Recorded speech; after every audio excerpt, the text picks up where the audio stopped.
I ran. Yeah, hello everyone. I'm very sorry for being late. I had major technical issues. I had a crazy day. I was in such a hurry to reach the office, and I got stuck by a car that is like driving, like 10 miles below the speed limit, and I couldn't like pass him. I thought you said you got struck by a car. Sorry. No. Glad you just got stuck. Yeah, not Exactly. struck. Exactly. Yeah. And then I almost made it on time for the screen, and then I have like some bug on this MacBook that I'm just gonna set up the stream while I'm speaking, and I had to restart the computer and blah blah blah. Anyways, Rocket Lab hasn't started the stream yet, so we can just chit chat away. How is everyone doing, Matt? How are you doing? Good. Yeah, can't complain. The price has been doing well with the market, but I think that's inevitable with what's kind of ongoing, right? The 50th launch here today, and then you have the 10 contracts that we were awarded from Synspective. So a lot of good news. And you also have the Archimedes engine on the test stand, right? So really a couple major things going on right now with the organization that I think is really helping from a stock price perspective. So I'm curious about something. By the way, I saw your stream. I was at the gym this morning, and I saw your stream with Amit, and it was fantastic. And you brought up some really, really good points. But one thing I have to correct. There's no Alex in Rocket Lab. There's only Adam, who is the CFO. I can't. Did I say I always fuck that up? Jesus. No, you're too much onto Palantir. Yeah, 100%. That bothers me because I know I've made that mistake in the past. So, and I've been working with a guy at work called Alex a lot as well. So I think the A is in my name in the my current memory, my random access memory just got stuck. So, apologies, Mr. Spice. No problem. So curious, do you think this is my party glasses because we're celebrating the 50th launch?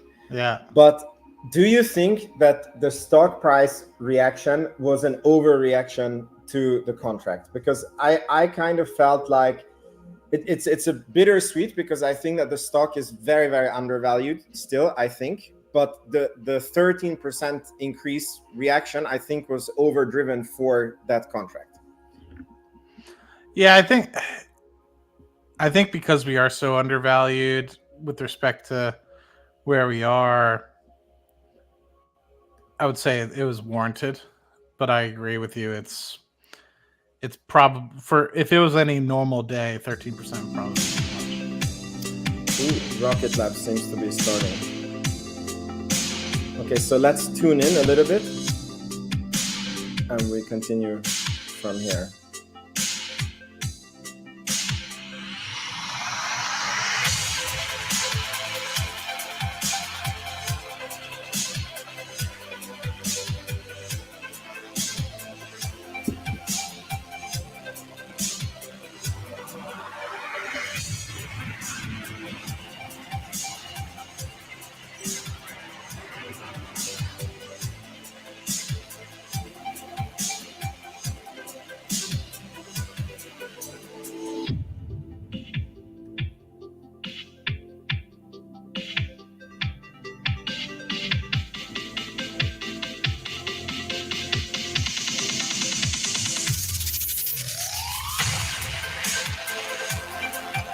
Okay, it's just music playing at this point.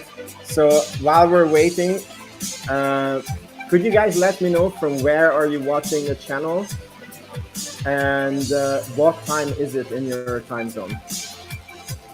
It's a pretty cool montage. Yeah.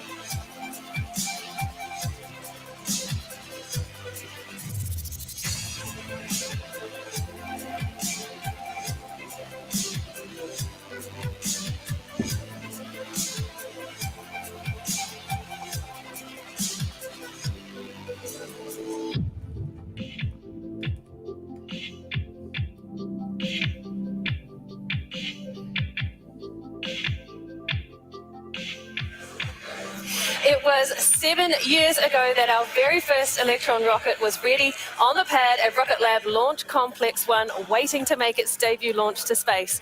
And standing in its place now is our 50th Electron rocket, ready to make its way to low Earth orbit in just 40 minutes or so. Hello, I'm Muriel Baker, and today I am joining you live from inside our Mission Control Center as we celebrate our 50th liftoff with the very people who design, build, test, and launch our Electron rocket. Bonjour aussi et bienvenue to our launch customer today, Kines, an Internet of Things company from France. Today's mission is called No Time Toulouse, in a nod to the name of their home city. And liftoff this morning is set for just after 6 a.m., 6:13 local time and 6:13 UTC. This mission is a special one for our team as it's our 50th Electron launch since our very first mission in May 2017. Now, Electron has had been a record-breaking rocket since its debut by being the world's first carbon composite orbital rocket, as well as the first rocket powered by 3D printed engines and electric pumps instead of traditional gas turbines. And with this 50th liftoff, we are set to break another record because Electron has reached 50 launches faster than any other commercially developed rocket in history. A huge achievement for our team that is testament to their dedication and tenaciousness in making dedicated, responsive access to orbit a reality for small satellites. And here to tell us more about the milestones along the way to 50 launches are my colleagues Prachi and Jamie. Thanks, Mariel, and thank you all for joining us today. My name is Prachi Saknani. And I'm Jamie Gilbert. It's great to be here on this really exciting morning for Electron and the whole Rocket Lab team. Neutron avionics guy. Blinked and now we're at 50 launches, but the reality is we've packed a whole lot of complex missions, engineering evolution, and exciting achievements into these 7 years since Electron first took to the skies. Americans. Right, and we could tell you more, but we're going to go one better and show you instead. All right. So I started Rocket Lab in 2007 with one goal in mind, and that was to make space more accessible and more affordable for everybody. We are Rocket Lab. We are totally unreasonable people doing totally unreasonable things. You see, space is now open for business. Thank you very much. Papa Pete in his younger years.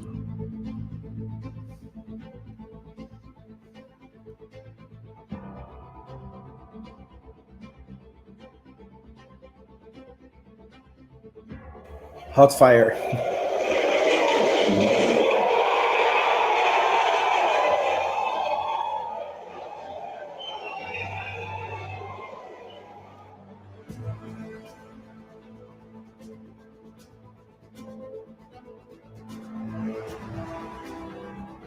Man, this is a pretty badass montage. So with that, I think really there's only one more thing to do, and that's cut the ribbon and declare this this launch site open. Wow. Right behind me here is the latest addition to the facility, Pad B.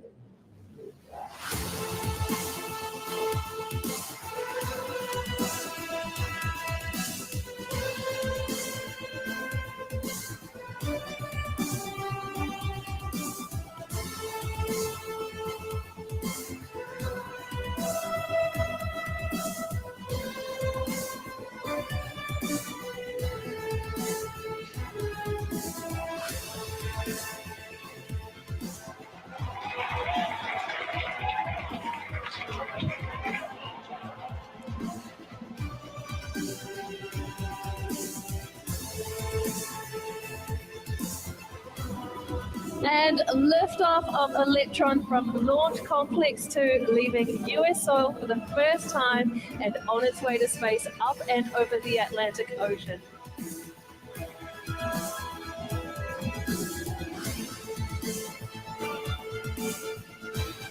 I think the thing that surprises me the most is how genuine Pete is and how he just delivers.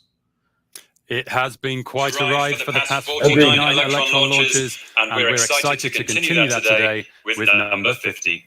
Now, before we get into the details for today's payload, it is time to check in with our operators on console and mission control for one of the final pre-launch polls.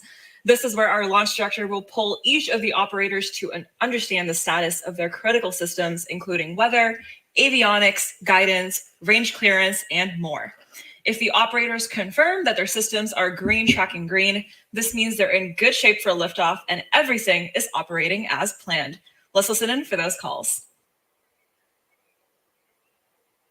And it's Sir Peter Beck now. It's pretty crazy. He's been knighted. Sure.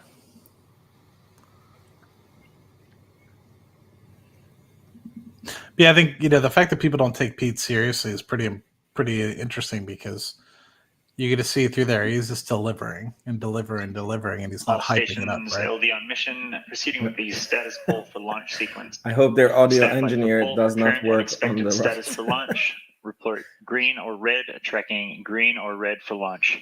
Stage. Stage is green, tracking green. Avionics. Avionics is green, tracking green. GNC. GNC is green, tracking green. Econ. Econ is green, tracking green. T1. T1 is green, tracking green. GC. GC is green, tracking green. PLS. PLS is green, tracking green. RSO. RSO is green, tracking green. MET. MET is green, tracking green. You're green, Matt. NM. Ready to go. Is green, tracking green. All right, thank you all. And MET, LD on mission. MET. Can you please provide a weather brief for T0?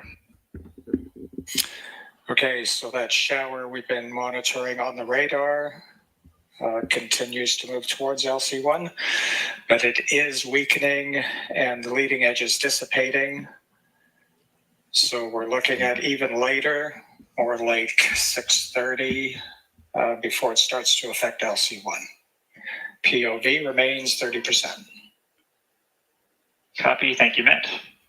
And T1 LD mission. You're welcome. That's greens all across the board. They're confirmed by launch director Michael Pearson.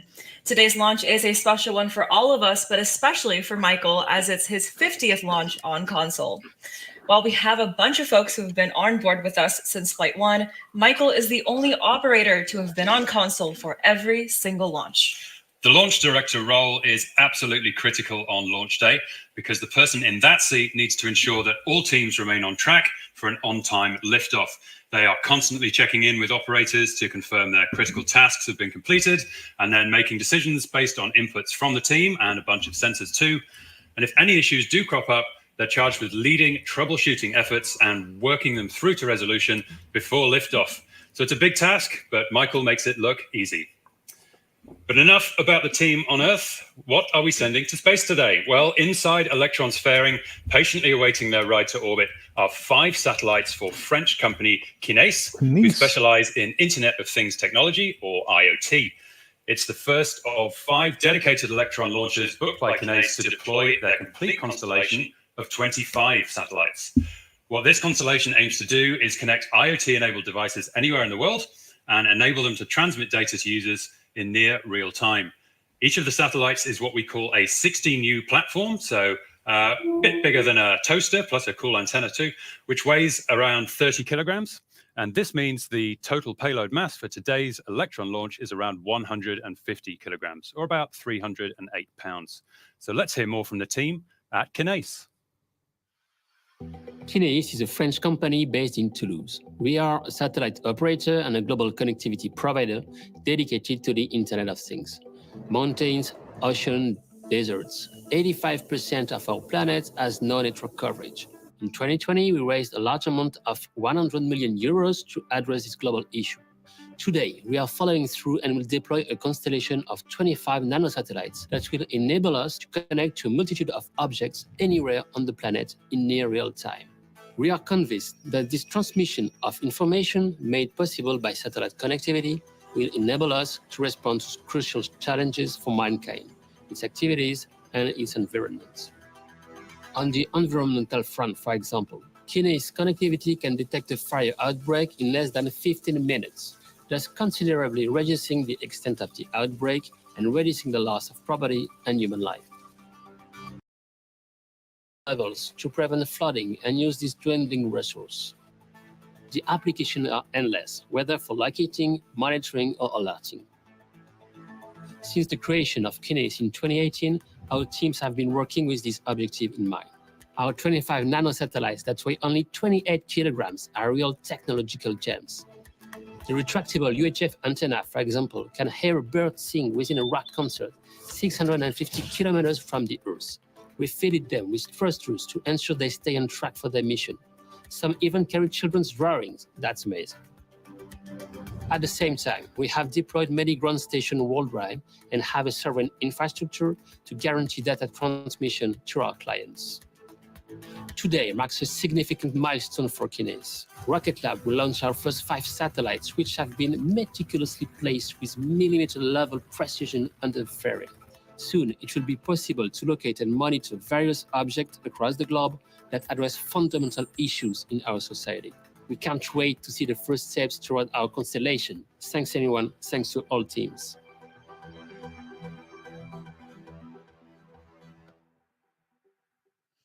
We are so excited to get the first 5 of these Kineis satellites into orbit just over 29 minutes from now. When our first Electron flight, dubbed It's a Test, launched in May 2017, we had a team of only around 150 people. But today, our team is closer to 2,000 people. And they're based across the US, New Zealand, and Canada, working on Electron, working on HASTE, working on Neutron, as well as our various space systems and space component programs. So it seemed like a good time to catch up with some of the folks who've been with us throughout that rapid evolution, not only to hear about what that first launch felt like, but also what has changed since. I've been on console for every single launch since Flight 1. I don't know if that means I'm crazy or what, but I mean, how can you miss them? They're exciting and they're, you know, stressful, but the reward is immeasurable.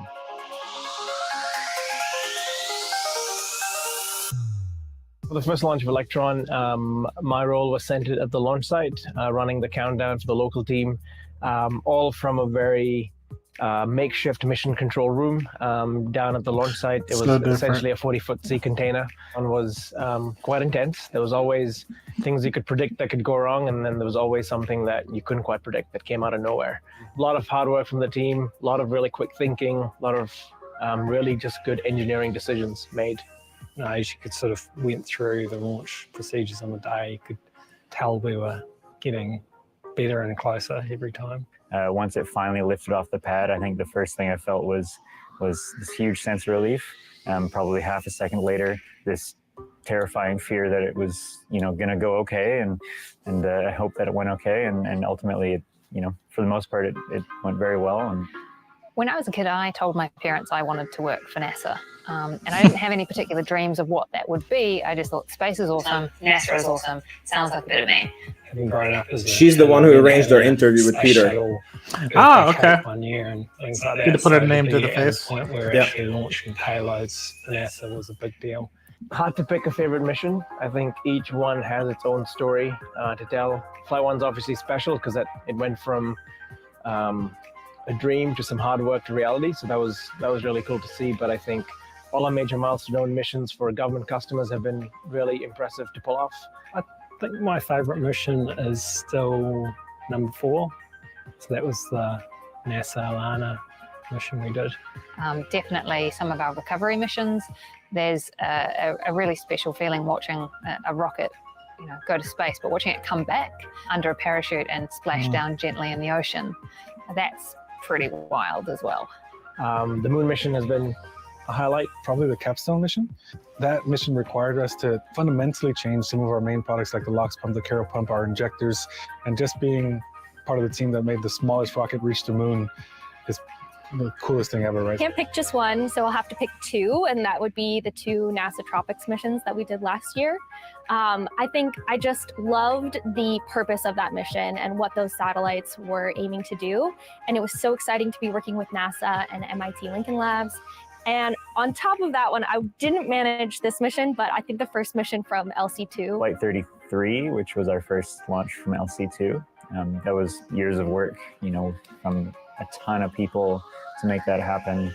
All of the hard work that we've put in to launch Electron from New Zealand, bringing that to a new continent, and having new challenges and getting to all work together to achieve this goal, which was like such a huge goal for so long for this company. I'll never forget how much work that was, but how rewarding it was too. I think my favorite mission name's got to probably be Baby Come Back. Mostly because it got stuck in my head the entire time we were doing that launch campaign. Baby Come Back. Me too. I think one of the main reasons for success has been the company culture. As we grew, we've always maintained this effort to keep the culture. And I mean, if you look anywhere here, everything looks high quality, everything looks beautiful. This sets the culture. Rocket Lab has a very unique camaraderie, and I think it's important to be able to go out to different sites, to New Zealand, to the US, to Wallops and so on. You have different cultures, different people combining ideas. On top of that, Rocket Lab also allows you to take about as much responsibility as you can, right? So like the more responsibility you want, the more you can get as long as you can kind of continue to produce. And I find that to be a very unique combination. The barrier to entry is so high, it is a very tough challenge, and we had the right people at the right time at the right place to make it happen. Everyone is harder than the next, but that keeps it interesting. So, there's genuinely nothing I'd rather do. I think my message to the foundational Electron team and the team that carries through right now is that, firstly, take a minute to be proud of what we've achieved. I think it's incredible to see what Electron was and is becoming. There's a lot of growth for Electron to continue. We've done things like interplanetary through to suborbital, and it feels like we're kind of, in some ways, just getting started for what Electron can continue to do. So just as we pioneered to bring Electron to market, I think there's just amount of pioneering and development to go moving forward to bring Electron to many other applications. So my name is Cruz Shokura. I'm a vehicle integration technician at Rocket Lab. I have been at Rocket Lab for 3 days. I think it was just by chance that I started, and it was the 50th. Yeah, it'll be my first time seeing a launch this close, so I'm pretty excited. Weren't they showing old-timers in this? Yeah. Now, clearly, there has been a lot of hard work and dedication from a lot of people to make it to today's 50th launch. And another early Rocket Lab employee is Dr. George Buchanan, who has been part of Rocket Lab's guidance, navigation, and control team since before Flight 1. Good morning, George. Well, so I'm George Buchanan, and I'm head of the guidance, navigation, and control team these days for Neutron. So I started off in Electron. Before Flight 1, I was doing things like figuring out how many engines we should have. And these days I'm in Neutron and doing almost exactly the same thing again. And how do you feel on today's launch of the 50th? Oh, there's good Electron? energy today. We've got so many people back here, but I'm still pretty nervous, to be honest. That hasn't gone away since Flight 1. The reasons changed, of course. Flight 1, I was really nervous because I didn't know if it was even going to go in the right direction. These days I'm nervous because the customers place so much trust and so much value in what we do. And so some of the payloads we're doing are really impactful to the world, and even if they're sort of part of a constellation, everyone's had so much effort poured into it. And so the customers deliver it to us, and basically after that it's fully on us to make sure it ends up in the right orbit. So it's a lot of responsibility, and I still feel that little sort of twinge of nerves and like, let's do this, let's prove why we're sort of one of the leading companies out there to do this. If you're feeling those feelings, it means you care, right? Oh, absolutely. Now, earlier I mentioned that you are, in fact, an early Rocket Lab employee. And for context for viewers, each member of the team here gets a mission patch number for what time they join the team. We have about 2,000 people now in Rocket Lab, and Sir Peter Beck is mission patch number 1. George, what mission patch are you? I'm been here for 10 years, and I think I'm mission patch 12. So, very long time you've been here, since before Flight 1, is that correct? Well before Flight 1. Yeah, wow. Now, you don't actually work on Electron missions anymore. That's where you started, but you now lead up the GNC team for Neutron, our new rocket. So what are some of the experiences you had with Electron that have helped prepare you for what you do now on Neutron? Yeah, I mean, there are quite a few similarities, of course. It's still a rocket, so you still need all the basic algorithms to get it up into orbit. And I guess the new things are twofold. So one of them is the technical side. So Neutron's fully reusable retropropulsive landing, and that's really hard to do. We've seen it happen before, but it's so intricate. There are so many details, and so having a rocket which can fly forwards at sort of subsonic, transonic, supersonic, hypersonic speeds, then flip around, re-enter in exactly the same regimes, it's one of the hardest challenges out there. And so leading one of the teams, which is really key to this new functionality, is incredibly rewarding. But it's we're learning a whole bunch as well, of course. And then the second thing is that when we developed Electron, we didn't really know what we were doing. Probably shouldn't say this live, but we were a bunch of pretty young people. We hadn't launched rockets before, and so we developed everything from scratch, which is great because we understand the rockets fully. But of course, now we're doing Neutron, and so we can take all of these lessons and apply them. And so we're doing a few things a little bit differently. It's actually not as different as you'll think. We did really well for Electron, but we can tweak a few little things here and there, make it more efficient, particularly so that we can ramp up and really do a huge number of launches quickly. That's very cool. Do you have to be a mathematics genius to work in GNC? No, I mean, we're not going to turn anyone away. If you're a mathematic genius, come and join us. But the GNC and flight software teams, we work really closely together. And we've already got a bunch of mathematic geniuses. We're actually a few roles open. Go to the website, have a little look. And sure, you need to be pretty able, but really what we're looking for is some good problem-solving skills, looking for people who are willing to dig into a problem and take ownership of it as well. And then, of course, just being sort of enthusiastic, willing to come in at 5 a.m. for interviews, willing to be on console and launch rockets. You need to be able to pick up anything and run with it. Now, you're outside of Mission Control today, but you have spent plenty of time in the Mission Control Center on a console before. Do you miss it? Say again? Do you miss it? Yes and no. I do miss it, particularly when the rocket lifts off and you sort of feel like, I did that. Whereas these days, of course, I'm working on Neutron and we haven't launched yet. That's coming up soon. But then the stress is pretty immense. Being on console is a funny thing because you're sitting there for hours before launch, and half the time you're not doing anything. You're sitting there monitoring everything absolutely carefully, but you're not actually actively doing anything. You're waiting perhaps for the propellants to be loaded. And so you're sitting there in this weird mixture of stress and relaxation. It's very unique.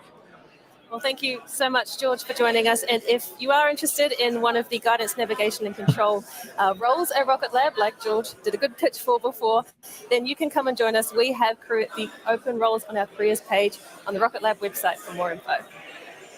Matt, do you know how we could put a live ticker? Because this is the first launch that is happening while the stock market is open. And there was someone who was asking it, and it's actually a pretty okay idea. I don't know about a live ticker. The ones that I always do in my Primary streams are abort switch always and watchdog are configured and ready. manual. LD mission. Okay, I mean, we will keep an eye on the stock Confirm price. the secondary abort swwitch and watchdog are configured. It's very and interesting. ready. I've never had a launch that is during Avionics, LD open mission. market. Confirm but yeah, I stage 2 think umbilical path is nominal. Confirmed. Confirm HDB balancing is disabled. Confirmed. I was going to say, Comos, Knies, LD mission. interesting. LG Comos. Please confirm video streams are in sync. We confirmed. Video streams are currently in sync. We're in sync. By the way, it's very interesting what the guy said, because this Knies is a startup, right? They raised 100 million. And A check-in with the countdown this clock, rocket and would we blow up, are just over it would be a 17 very big minutes hit to to lift that off for company. today's Like, mission. possibly would And bankrupt as we them. prepare to watch Electron take to the skies for the 50th time, let's take a closer look at our record-breaking rocket. A small launcher dedicated for small satellites, Electron was the first of its kind to reach orbit when it first took to the skies in 2017, opening up access to space for small satellite operators. Today, it is the second most frequently launched U.S. rocket annually. More than 180 satellites have found their home in space across 40 non-Electron missions, launched from Rocket Lab's Launch Complex 1 in Mahia and Launch Complex 2 in Virginia, USA. Designed, manufactured, and launched by Rocket Lab, Electron is a two-stage to orbit launch vehicle powered by liquid oxygen and rocket-grade kerosene. It's the world's first carbon composite orbital launch vehicle, making it strong but still lightweight, and also gives Electron its sleek black look. The rocket is powered by 10 Rutherford engines, 9 at the bottom of the first stage and a 10th space-optimized engine to power the second stage to orbit. The Rutherford engine is the world's first to use an electric pump feed cycle for orbital space travel, making use of the electric motors and batteries to drive its propellant pumps. It's also 3D printed using additive manufacturing processes, another industry first. Electron is also equipped with a third upper stage, known as the kick stage, that serves as the last mile delivery to deploy multiple payloads to precise and individual orbits, even when flying on the same mission.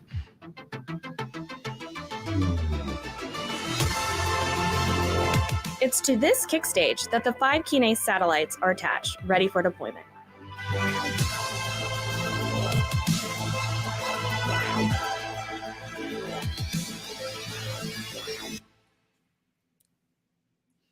Today's launch will be our 8th launch of the year, putting us well on pace to beat last year's record of 10 launches.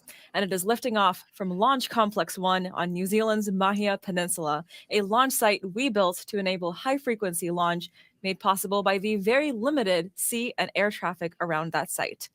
It's the world's first orbital launch site and has played host to 45 of 49 Electron missions to date, with the remaining 4 launches taking place from Launch Complex 2 in Wallops, Virginia. Now, Launch Complex 1 is our highest volume launch site, largely thanks to that minimal air and sea traffic. But crucially, it launches our Electron rocket and nothing else. But over at the NASA Wallops Flight Facility in Virginia, USA, Electron will soon be sharing turf with Neutron. Now, Neutron will have its own dedicated pad at Wallops called Launch Complex 3. And in recent weeks, we've reached some key milestones in its construction. We've poured concrete for the pad, the water tower for the pad's deluge system is up, and the installation of commodities tanks is underway. And just a couple of miles down the road, the Neutron Assembly and Integration Complex is taking shape. And this will be Neutron's final stop before it rolls out to the pad for liftoff mid next year.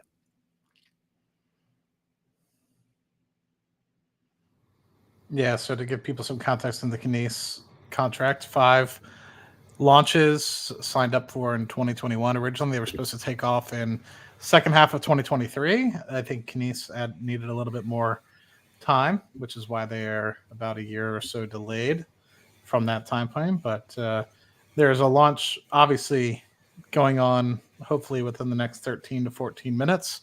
And then next month, I believe they have a second launch scheduled, which will be 2 out of the 5. So actually just a little food for thought.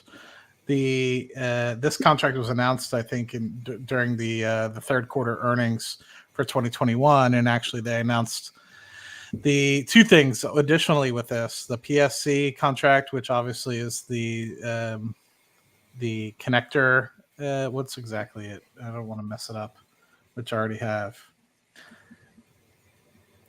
T-minus 12 minutes and all eyes are on Electron.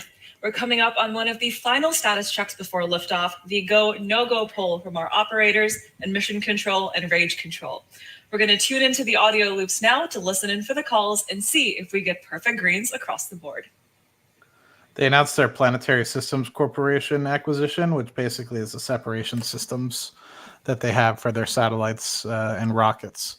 And then at the same time, they also announced 5 launch deal from Black Sky, of which I think they've already run through the majority of those. But curious to see when Black Sky does another sign up for some more launches.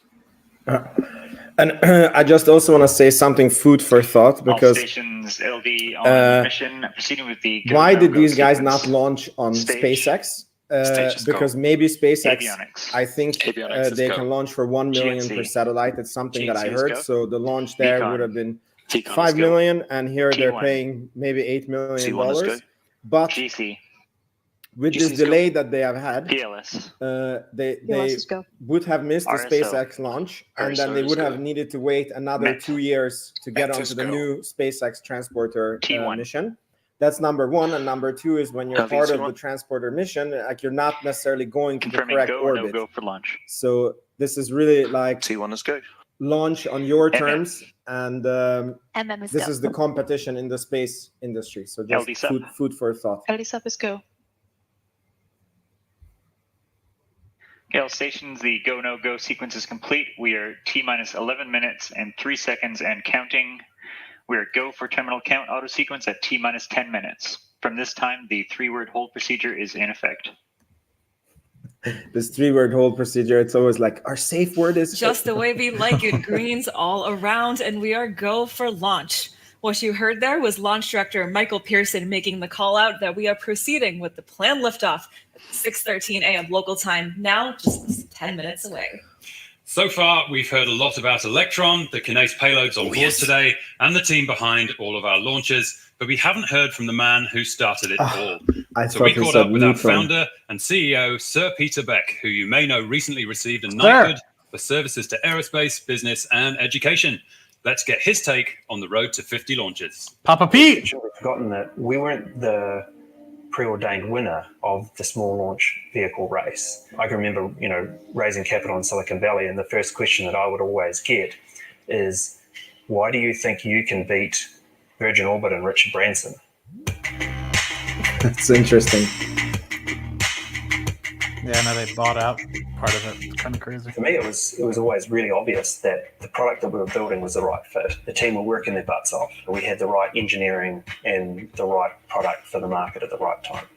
You can produce as many rockets as you want, but if you don't have the customers, then it doesn't work either. A huge sense of gratitude from us for all of our customers, but especially the early ones, who were really the pioneers in small launch along with us. So being first to 50 really matters. And it matters because, look, we're all competitive in this industry. It's an important kind of driver for the people and for the company. Everybody was pushing and continues to push to build vehicles and get customers in orbit faster and faster. Everybody says it's incredibly difficult. We always said it's incredibly difficult, but it is incredibly difficult to scale a launch vehicle. I could not imagine building Neutron without having the experience of Electron. Now, a smaller rocket is actually harder to build and launch than a bigger rocket, and I can put my hand on my heart and say that now. The lessons that are learned on a small rocket can be learned at a much lower cost, both time and financially. So the magic with Electron and me too. Is that we understand that our customer is coming to us because they have very specific requirements for their spacecraft or for their orbit. So as a result, we've done the craziest things you can think of with Electron, whether it be deliver a satellite to the moon, deliver a hypersonic test platform, a rendezvous mission from a rocket, not actually from a satellite. Sometimes we'll go to orbit, we'll raise an orbit, we'll change an orbital plane, we'll drop an orbit, and that's fundamentally because the team and the product, we all understand that they come to us to do missions that nobody else can do. Flight 1 very, very much, felt like climbing a mountain. One foot after the other, the odd rock slide comes at you, you dodge until you actually get to the top. We were shaking down a new rocket, a new launch pad, a new team, and doing everything for the first time. And what is today, very, very standard, we were learning all of this for the first time. One of the most satisfying things for me is actually seeing early employees, a lot of which came straight out of university. Those guys sat on consoles and made calls that are company, winning or company-ending calls. Watching those people grow into, senior leaders and managers and mentors for the rest of the company and the team is immensely satisfying. What would you say to the team on reaching 50? Party hard, team. We made it to 50 and we made it there the fastest. I don't think they get enough credit on what this means, that they're the fastest rocket to 50. Definitely agree with the sentiment at the end of that video. Congratulations to the Rocket Lab team all around the world. Absolutely, dream team. Now, if you've been following us for the past 49 missions, you'll know all about Electron and exactly what to expect from today's launch sequence. But if you're joining us for the first time, here is what you need to know. Electron is what's known as a small launch vehicle. It stands at 18 meters or 59 feet tall, and it can lift a payload with a mass of up to around 320 kilos or 705 pounds. Today's payload, though, is around half that mass at 150 kilograms, and the rocket is pretty lightweight too. Electron is the world's first orbital class rocket made from carbon composite material, which is incredibly lightweight for its strength allowing us to maximize payload capacity, of course, but also giving Electrons their signature black look. Before Electron is fueled, it weighs just 1 ton. But once the tanks are filled with liquid oxygen and kerosene, it weighs more than 12 times that amount. So there you have it, Prachi. Rockets are really just flying fuel tanks with engines to move them in the right direction. Yeah, pretty simple and very true, Jamie. Speaking of those engines, there are 9 3D printed Rutherford engines on Electron's first stage and a single vacuum optimized Rutherford engine on the second stage. Now, there is a lesser known 11th engine on every Electron launch as well, and it is known as Curie. The small but mighty engine is what enables us to maneuver the kick stage in orbit, including raising and lowering orbits to perfectly position satellites that we carry for deployment. Like many rockets, Electron's stages operate a bit like a relay race. The first stage, the single largest structure of the rocket, carries the mission for the first 2.5 minutes of flight, propelling us to around 80 kilometers in altitude. After that, the first stage separates and falls back to Earth in preparation for the second stage to take over the race. That single Rutherford engine on the second stage then burns bright for another 6.5 minutes, propelling us all the way to an elliptical orbit. And then the final leg of the journey is completed by the kick stage, which circularizes the orbit ahead of payload deployment. So now that you know what to expect, let's watch it all unfold in real time as we enter the final minutes of the count. How are we tracking, Muriel? Hey, Prachi, we are at 4 minutes, 36 seconds Prachi. remaining in the countdown to liftoff for No Time to Lose. And operations are progressing smoothly as we inch closer to engine ignition for today's launch. Now, at T-minus 2 minutes, Electron's flight computer will take over the countdown and autonomously run through the final operations. Good oxygen will continue to float Electron until T-minus 1 minute and 30 seconds. We hear a call from mission control when that happens, indicating that the lock system is in recirculation.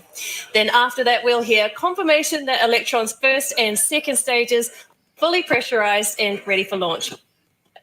Is to listen out for the final 10-second countdown from the launch director. We're going to hand it over now to mission control to listen into that final pre-launch sequence. So now we have 3 minutes to chit chat. I was gonna say something. Well, yeah. There was a lot of people before the launch who was thinking that there would be a Neutron update, and I was one of them. Do you think that there's going to be more of an update, or that was all that they poured the concrete on the launch pad?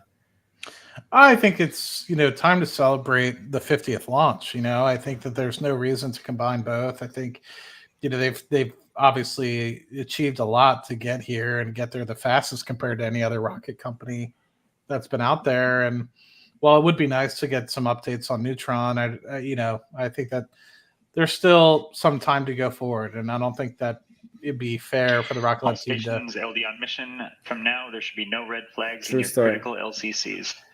To give Beacon, any LD mission. premature LD beacon. news about Neutron, Lock right? auto They still have to sequence do the and hot confirm. fire test, or at least they haven't Auto publicly sequence is released that locked. they haven't any hot fire Confirm testing as all well. expected So flight computer ASGOs are green.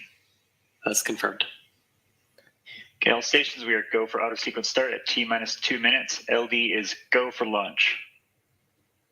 Yeah, before Peter Beck came, I thought that they said, now we heard a lot about Electron, and I was like, yes, Neutron. And then they're like, let's hear about Sir Peter Beck. And I was happy to hear from him, but I thought it was going to be the Neutron. But yeah, I also agree with this point that now we're celebrating the 50 launches, and this is what this is about. This is why I have my celebration glasses. I got these glasses when Palantir crossed $20 for the first time, and that was $6 ago. I by the way, I by the way have covered calls expiring tomorrow at 26. Vehicles fully in. oh, there you go. I was sweating enabled for flight.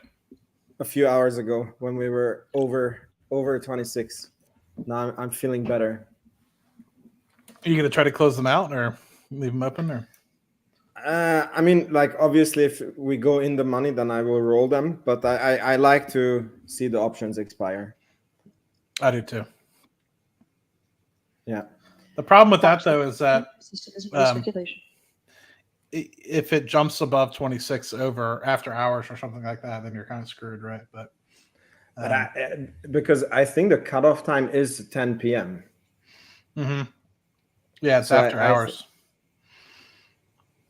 No, I'm like it's 10 p.m. for me. Like it's 4 p.m. Like the market closes the cutoff time, I think. No, I mean if after hours it goes above $26, technically people would be able to execute it. Really? My God. Okay, I will research that because yes, you need to know everything about the options. Stage 2 tanks are pressed for flight. I literally thought that there was a cutoff time at the market close. That's why when you check your account, it doesn't say it's expired Friday evening. It says it's expired on Saturday. I've seen that. Sometimes I have the positions even on Sunday. Like I open and like it's still, I mean, it says 0, but the position doesn't like disappear. All right, 20 seconds to the 50th 20 launch. seconds and counting. This is, by the way, an alcohol-free beer. I'm not drinking alcohol on live stream. 10, 9, 8. Launch 7, 50. Here we go. 6, 5, 4, 3, 2, 1.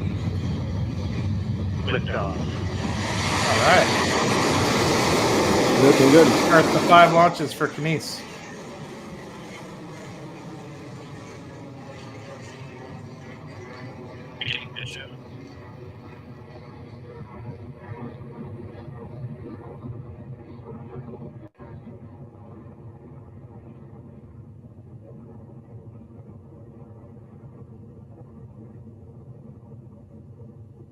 Stage 1. We are on our way to space. Our 50th Electron rocket has taken flight and is headed to orbit carrying 5 satellites for Knies. Now up next, you'll hear the call out for max Q, or maximum aerodynamic pressure, which is the point in flight when Electron experiences peak structural loads. The GNC operator on console will give us the call that max Q is approaching, and then we'll listen out for confirmation of that. Max Q.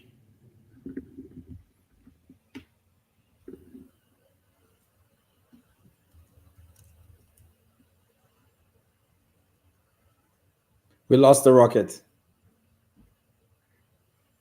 Cleared max Q. Oh, thank God.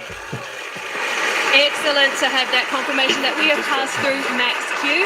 We are now at over It looks like 2,000 an kilometers explosion. an hour in speed and just past 17 kilometers in altitude on our way to orbit for Knies. Now, next up, Stock there are price is up to 3 key $6. events for the mission. Main engine cutoff, or MECO, Almost, stage separation, almost. and then stage 2 engine ignition. $1 MECO and is when 13 all 9 cents more Rutherford to go. engines shut down simultaneously on the first stage to prepare for the next phase in flight. Then after those engines are off, Electron's first and second stages will separate. Stage 1 will return back to Earth, while stage 2 heads in the opposite direction and onward to orbit. Then the vacuum-optimized Rutherford engine on Electron's second stage will light up to propel the stage for the second phase of flight.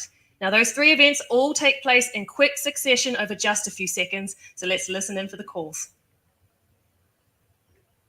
15 seconds to staging. Entered burnout detector mode.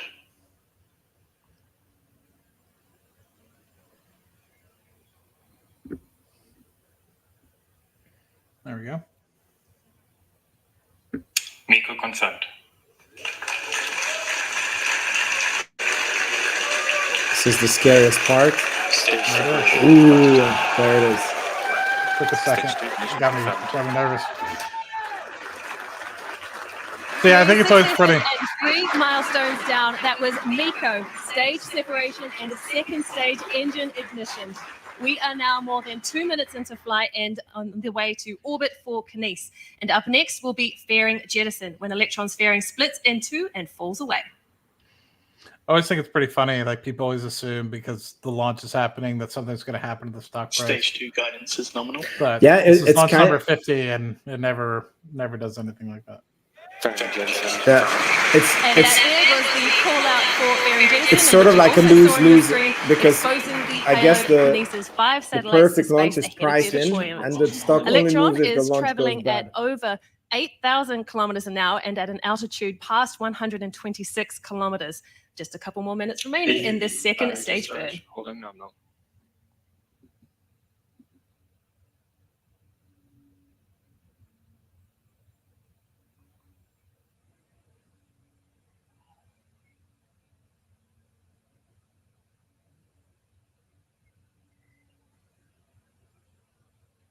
We are now at T plus 3 minutes 53 seconds into the mission, now more than 9,000 kilometers in speed, going up to orbit of 635 kilometers. Now, Electron's second stage is moving at more than, like I said, 9,000 kilometers an hour, and we are up past 155 kilometers in altitude as we approach orbital velocity, that sweet spot of balance between moving fast enough to travel around Earth, but not so fast that the satellites escape Earth's gravity altogether. Now, our speed target for payload deployment is at least 28,000 kilometers an hour, so we have a little faster to go just yet. So someone wrote, we need $5 stock price for the 50th launch. That's pretty close. I don't know if it's going to happen. But yeah, launches normally only move the stock price down. So far, what I've seen, I haven't been following Rocket Lab as long as you have. But if you want the stock to go up, we need contracts. That's what moves the stock up. Yeah, I think you're right. I think the big constraint right now is the fact that the backlog is only 2.5x what the full year run rate is for 2024. So only having $1 billion or now We maybe. are still partway through the engine burn on Electron's second stage. And one of the things that sets Electron apart from many other rocket designs is the use of electric pumps in the Rutherford engines. Now, those pumps are powered by batteries, which deplete as the engine draws power throughout the flight. But once we use up all that available energy in one set, we switch to a second set of batteries to complete the mission. And once they're dead, then they're gone, and we lose the batteries to drop the extra weight. Now, this clever little maneuver is referred to as the battery hot swap. Keep an eye on your screen to see those shiny silver batteries eject and fall away, and we should hear the call come from mission control soon. We gained 2 cents on the stock, people. Approaching hot swap in roughly 30 seconds. Yeah, I think until you have a meaningful backlog, in the $5 or $10 billion range, I think it's going to be pretty tough. I think it's going to be a struggle between now and because we're going to be continuing to grow up in terms of revenue. You know, we're at 400 this year potentially, and 600 something for next year. So it's going to be tough. Battery jettison confirmed. Guidance is nominal, 150 seconds remaining. There we go. That was battery hot swap for the second stage Rutherford engine. The mission is continuing nominally at more than 16,000 kilometers an hour and now past 204 kilometers in altitude. I mean, I see your point. The final phase of stage 2 flight, but I don't know if I agree because, second engine like, I think that the stock is going to gradually react to and this is where new the kit contracts. stage, like, which yes, is carrying the kinesis backlog satellites, would be separates burning from faster Electron's than second stage. No, the final engine cutoff on stage 2 is coming up now, just shy of 9 minutes into the mission. Be going up, that would signal trouble, right? Because then you're burning through the backlog. But I think as long as the backlog is increasing, I think that we have room to run. We're saying the same thing. Okay. Right. I mean, you want to see the backlog increase, right? I mean, I think if you look at it from a run rate perspective, right? If we were to not get any further backlog, the engine you see on your screen is actually our 499th Rutherford built for an Electron mission, not our 500th engine for our 50th mission, like you might expect. And that is because while each Electron features 10 Rutherford engines, 9 on the first stage and 1 on the second stage, we actually recovered and reflew a Rutherford engine on an Electron mission for the first time in 2023. So today instead marks number 499. I'm curious. I thought they would have launched more refurbished engines at this point, but it is what it is. But yeah, I mean, you make it think. I mean, to me, more of a sustainable run rate would be something like 5 years backlog. So even with what they have, getting closer to 2 billion right now would be sufficient. But I think it's going to be a moot point, right? I think once you get Neutron, it is now T plus 8 minutes 22 seconds into the mission, and we are fast approaching second engine cutoff. Now, just before that happens, the Rutherford engine will begin to throttle down in preparation for a complete stop. That milestone is scheduled to take place around 8 minutes 58 seconds into the mission. So let's wait for that confirmation now. Yeah, I think when Neutron happens, I think you're going to start seeing SDA launch contracts. You're going to see a lot of contracts come through. So And I don't think they're going to be able to burn. You know, it's not like as quick as Electron is able to burn through it right now. Like Electron's going to be able to do up to close to 20 launches this year. I don't think they're going to be at that sort of pace for Neutron for several years, right? So,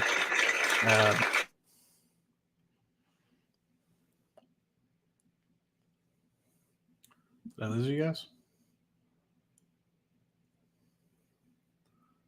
Did I lose Vince?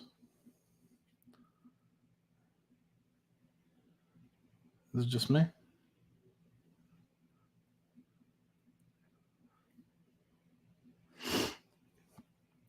All right. It's just me, I think. Let's see. I was watching it through Vince, so let me pull it up on my end.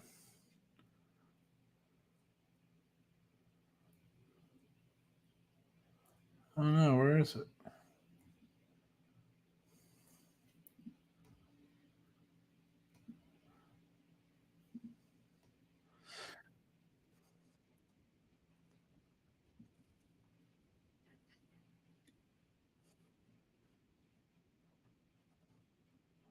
All right. So we're T plus 10 minutes and 24 seconds. Everything seems to be working well. I'm back. But You're back. There you go. I don't know what happened. My internet totally just cut off. That is what it is. Over to Jamie and part 2 to tell us what we can expect from that phase of the mission. Thanks, Muriel. And yes, that's right. We're on the home stretch of our 50th launch. Right now, the kick stage is coasting around Earth in an elliptical orbit, gradually making its way to the apogee, or the point in orbit where the kick stage is furthest from Earth.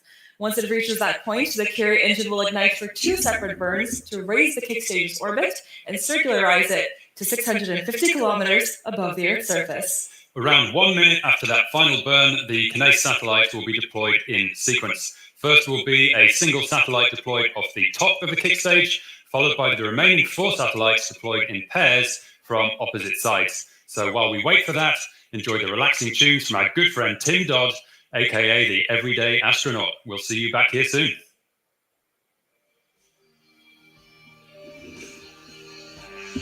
This is Tim Dodd's music. I always thought that this was some... because I heard it in his videos. I always thought it was like some YouTube music.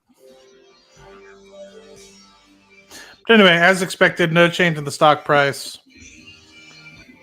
Yeah. Curious to see how long. Did they say how long until... I think they did, but it was when my internet cut off. So if anybody caught it, please let us know in the chat. But yeah, it's an exciting day. 50 launches. Hopefully here's to the next 50. That'll hopefully happen within the next 2 years as we continue to increase cadence closer to 30 times a year. 8th launch this year, as they noted. Hopefully there'll be another in the July timeframe for Kinéis. And that'll be 40% of their contracts out and done. And I think that they're preparing for the rest of their satellites to be up in space in the first half of 2025 so they can begin service of their Internet of Things satellite constellation in 2025. I never fully understood that term. Do you know what this Internet of Things as a technology means, or?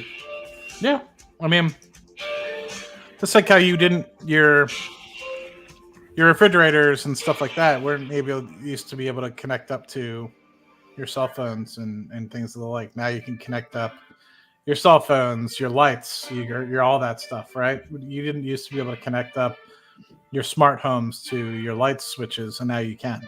And that's all it is connecting things that you wouldn't expect to be connected to the internet, like your computer, your cell phone, etc., to now being able to controlled by computers, satellites, etc. And that's really all it is. It's increasing the amount of semiconductors we use within the world. It's increasing the amount of bandwidth, all that sort of stuff. So your refrigerators, your ovens. Hell, I could even turn on my microphone or my microwave if I wanted to with my phone. I just don't have it set up that way, but it's all enabled, you know. Cool. Okay. So basically, but when you saw the demo of this company, like, what is it that they connect? Like, you just contact them and then they, like, anything that can send signals to space, they can connect with, or was it a specific I have no service, idea or- specifically about what Kinesis is up to, other than they're an Internet Things satellite company. So that's something maybe we can see. Let's see if they have anything on here particularly. So it's an Argo system, an international scientific collaboration between CNES, the National Oceanic and Atmospheric Administration, the European Organization for Exploitation of Meteorological Satellites, and the Indian Space Research Organization to monitor wildlife, fisheries, and collect data about Earth's climate environment through CLS. Kinesis, new constellation, will complete the current system with more than 30 kilogram class nanosats that integrate the IoT technology and the ship tracking automatic identification system. Once deployed, this technology will allow Kinesis to expand across multiple industries and scale from 20,000 devices to millions of devices. The proven accuracy, then it starts talking about Rocket Lab again. But I guess it just seems like it's a collective between a multitude of different scientific organizations, and this is really the stepping stone for them to be able to communicate with a bunch of small items. Cool. I mean, it's so interesting because I feel like, you know, a few years ago, like, having a constellation, it was like, especially a constellation of many satellites, it was like a big thing, right? And I kind of feel that it's becoming a very normal because the prices are coming down so much, and, you know, you can launch like quite small satellites, and the technology has increased so much that it's not such a big thing to have your own constellation for a specific use case that you want. And I'm of the belief that I think Rocket Lab is going to have multiple constellations that they run and operate, not just one. Yeah, I don't know. It's to be seen, I guess. I'm still kind of curious as to what Rocket Lab has in mind with respect to what their constellation is going to be. To keep people apprised of what we're kind of referring to is Adam and Pete have talked quite extensively about when they launch Neutron, they're trying to replicate almost what SpaceX has done, which is 50% of the launches will likely be for their own good and their own kind of constellation. And so what that means for SpaceX, obviously, has been Starlink. But what does that mean particularly for Rocket Lab? I think everyone's still scratching their heads. Is it going to be satellite imagery? Is it going to be communications? Is it going to be a multitude of things? Is it going to be a combination? So yes, curious to see what they actually come up with respect to what their constellation is going to be. Yeah, my guess is that they're going to have they're going to provide the military with a few constellations. I think that will be their first one. That because Peter Beck pointed out how big the what was the name of the, you know which contract I'm talking about, the last one on the earnings call, Victus Haste. Oh, Victus no Haste, not yeah, that the government basically procured a service from them. Like, they didn't say, we are looking for a launch, we want to build a satellite. They basically said that we want this service from space, and you have 30 million, you know? And then, like, Rocket Lab is doing everything around it. And I think that I was reading articles that the Army wants their own secure communications constellations for different branches of, the military. I was corrected on this because for some reason in my languages, like, the Army is like the military, and then, you know, then you have the different branches, and somebody corrected me that in the US the Army is just like one branch, and then you have the Marines and the Air Force and Space Force, and the Space Force is not the Army. And I'm like, oh, okay. So so the different military divisions want their own secure communications satellites, and I think that that's an area where they can go to Rocket Lab and they're like, guys, how much so that we can securely communicate and have access? And then Rocket Lab is like, yeah, 500 million, and it will cost 50 million a year or something like that to keep it up. Interesting. I haven't thought about it. Yeah, I don't know. I really don't know what it is. Yeah, I think we will find out sooner than people think, because Adam Spice, not Alex Spice, Adam Spice, said that in 3 years they're expecting that half the Neutron launches is going to be their own. And do you think it could be that they're like launching the satellites and they still don't tell us what it is? They just say that we are building our own. No, it cannot be. Yeah. No. I am curious though. Did you ever find the what was it? There was Adam went to some conference in early June. I think it was June 6th or something like that. Did you ever find the recording for that? No. Okay. I even wrote to Rocket Lab, to this lady who was speaking, but she didn't answer me. Okay. So I think it was not a recorded one. Okay.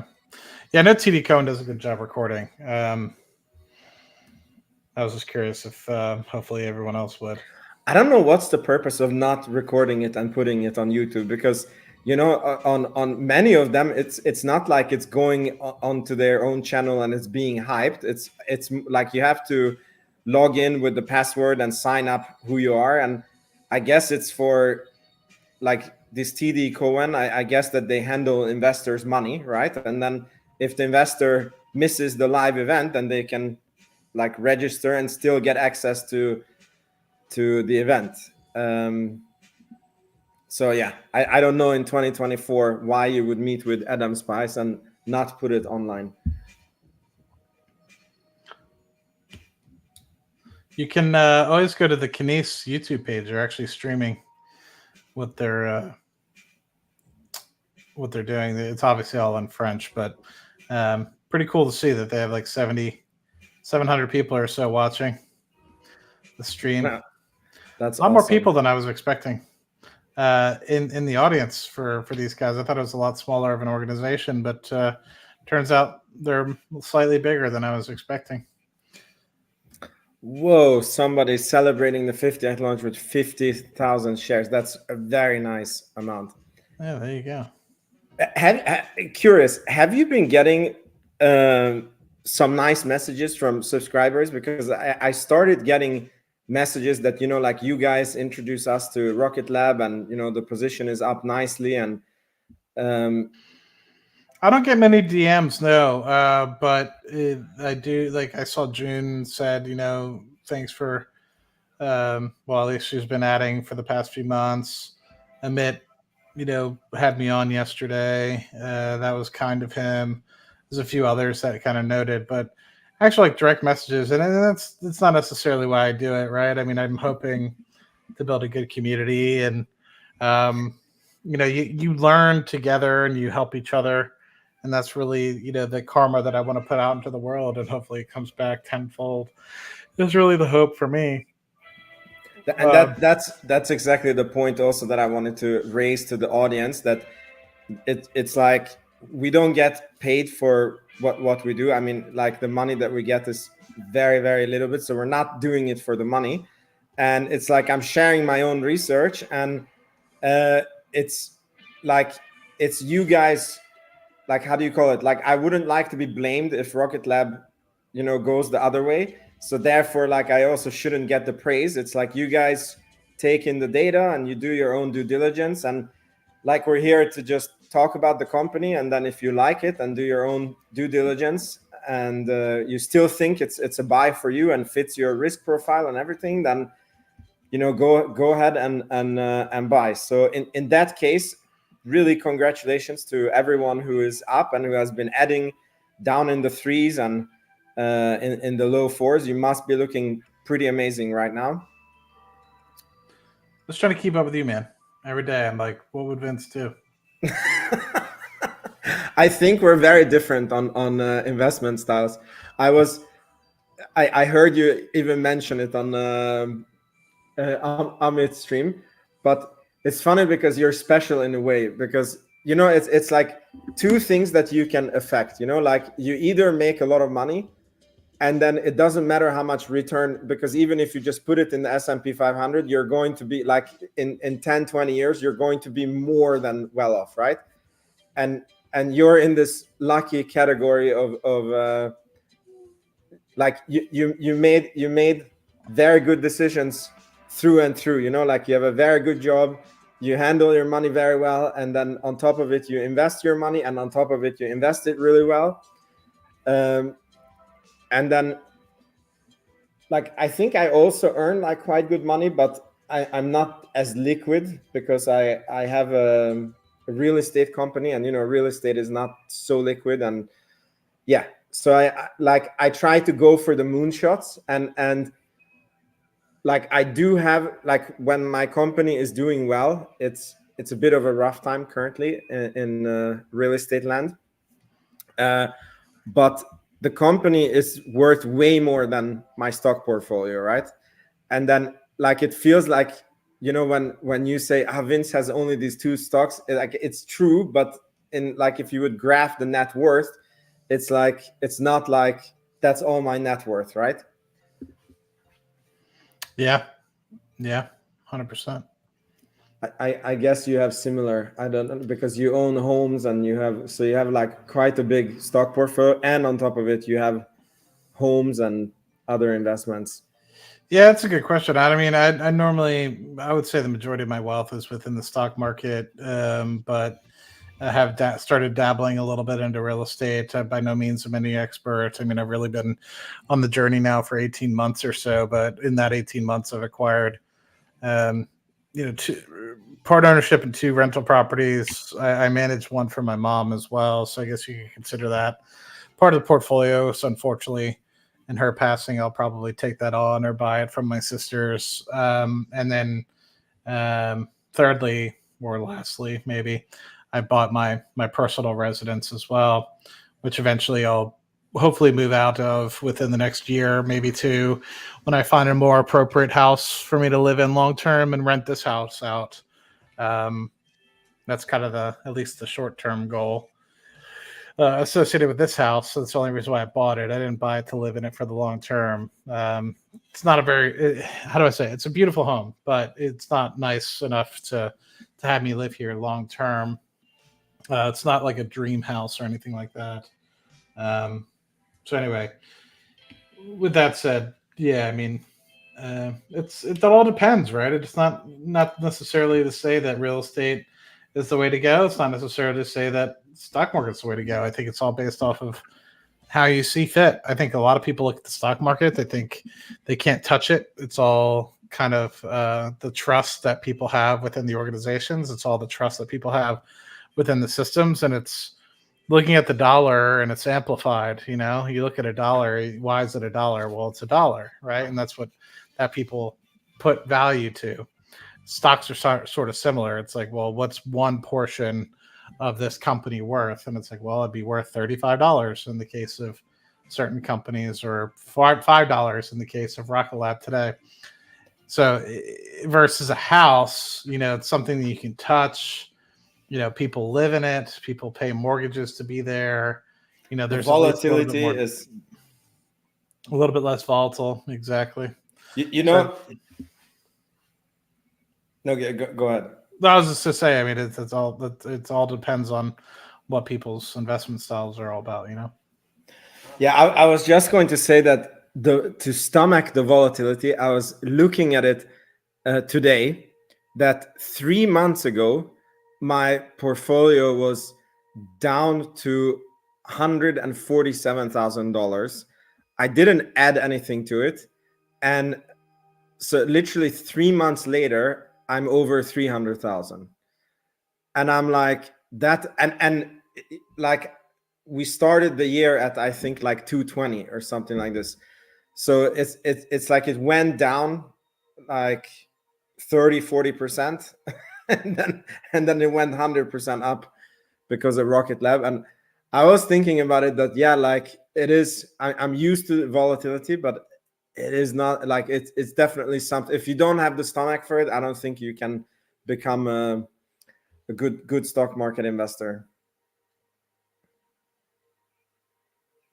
Yeah, stomach, and it's definitely a probably way to kind of put it. It can be quite volatile, and if you're too reactionary, then you might sell too early, unfortunately. Yeah. Cool. How is this satellite doing? Yeah, I'm not exactly sure when they're expecting to come back. I wasn't paying attention. Do you think that this map that they have there is real time? Because it feels like this little thing is moving on this white dotted line. I'd say it's approximate. Is it actual real time? I'm not 100%. Or am I blind? Maybe it's been staying at the I'm same blind. place for the whole time. Yeah, I am definitely blind. Somebody commented, you should get Tim on the channel, Tim.everydayastronaut. Yeah, I mean, I would be happy to get him on the channel, but I think I'm too small. He's like a 1 point something million. Yeah, I'll do my best. That's all you can try to do. We will have Ashley Vance on once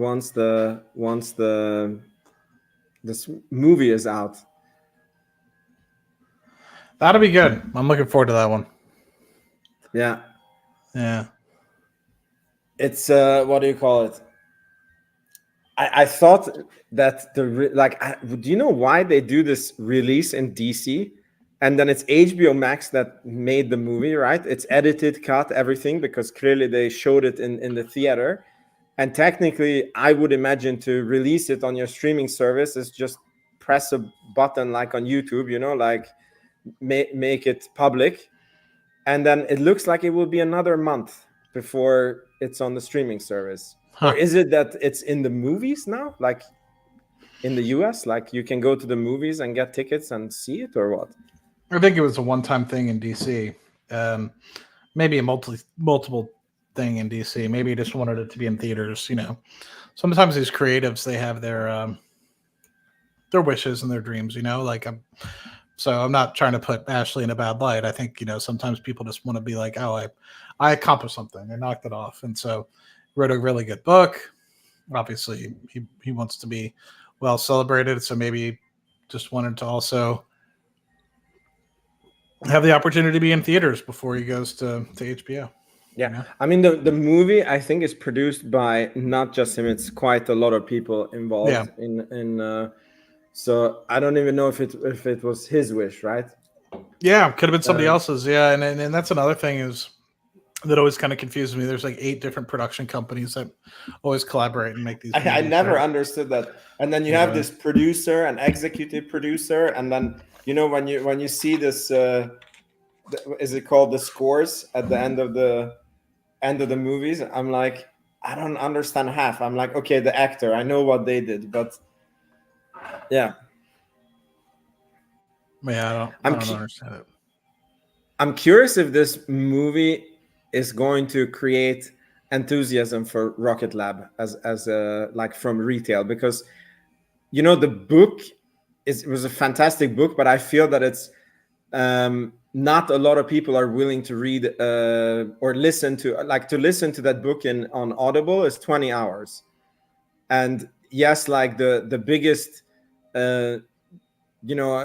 biggest of the biggest investors and fans, like they will read the book, but you know, to watch a movie, like sit down 1.5 hours and get an impression of who Peter Beck is and what he has actually accomplished is a lot easier ask for a lot of people.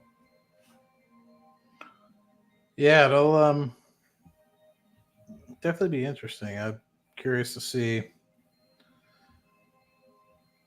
Yeah, curious to see, man, what really happens with a lot of these things. Obviously, the show's going to be great. I have no doubt about that.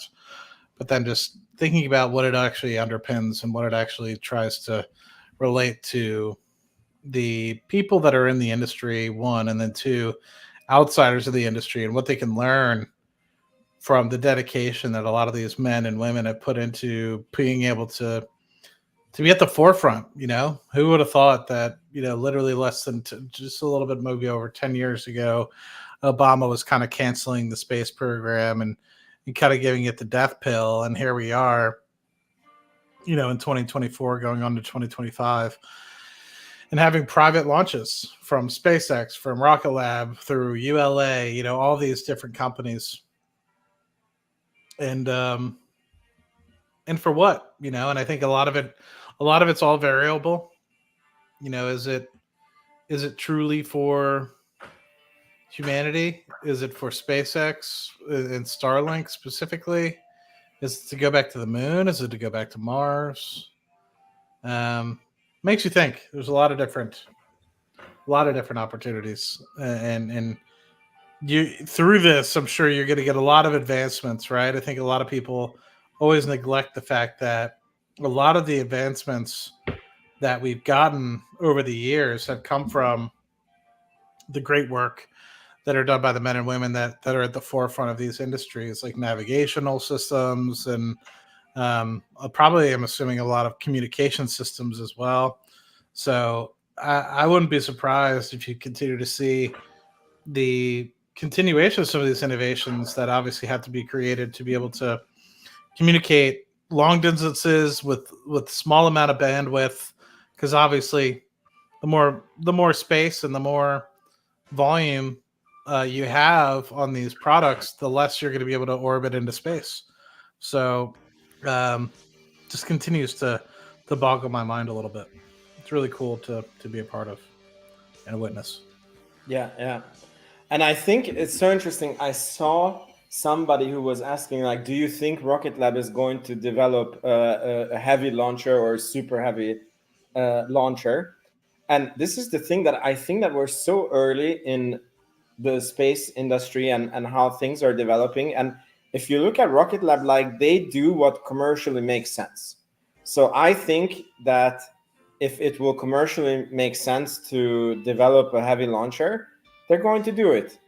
And so like, my point with this, I guess, is it's very hard to see what this company is going to morph into 10 years or 15 years or 20 years from now. All I know is that it's just going to be a lot bigger than what it is now. Yeah. It'll I think it all just depends, right? I think Pete seems like he's a man of the people. He's trying to build an organization that I think he can hand over in the future. Hopefully he has a long time before he has to do that. But in the event that he does have to hand over the reins to somebody, I think he's just trying to make sure that it's in good hands and that it's self-sustaining, right? I don't think that Pete wants to build an organization. I don't think he has built an organization that he necessarily has to be at the helm of for it to continue to succeed. Now, of course, it's kind of at a pivotal point here, and obviously I think a lot of these things have been because of Pete and what he's been able to accomplish over the past, say, dozen years. But I think if you were to ask him in 10 years' time what his biggest goal would be, it'd probably to make sure that it continues to grow into the organization that it can be, and that means without him at the helm. I don't think he's going to retire early or anything like that, but you have to think about those things, like how will this organization or how will this sustain without my input and without, and he's hired a really good group of people. It seems like with a phenomenal culture, and I hope that persists even in his unfortunate future passing. Right? That's my hope. Yeah, that is the music of the future. It would be interesting to ask him next time he's on with us, like, how much is his involvement now in Neutron? Because I'm pretty sure that for Electron, like, he was down in the trenches and like designing every little detail.